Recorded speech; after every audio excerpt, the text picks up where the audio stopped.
This chapel is a roadmap of the Serenelli project, both spiritually and temporally.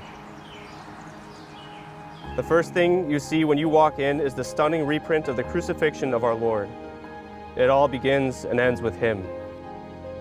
The eye follows upward to the ceiling, where the trail of lilies runs from the altar to the door.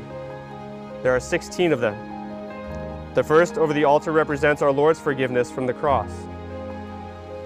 The next 14 represent Maria's forgiveness, given to Alessandro Serenelli when she appeared to him to hand him 14 lilies for each stab wound that he had given her, which utterly changed his heart. On her deathbed, they asked her if she forgave her attacker.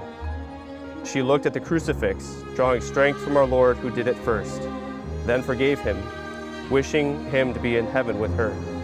The 16th one ends right at the door.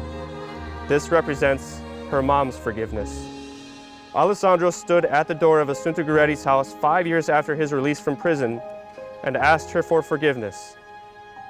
This man standing before her not only murdered her daughter, a saint, but was the cause of her losing her entire family. Do you know what she said to him? Alessandro, Maria has forgiven you. God has forgiven you. How can I not forgive you? She knew that extending mercy through forgiving was necessary to make them both whole and free. There is a strong tendency among men to make the sinner earn forgiveness and redemption. This chapel is the first thing to be completed to remind us of the correct order of things.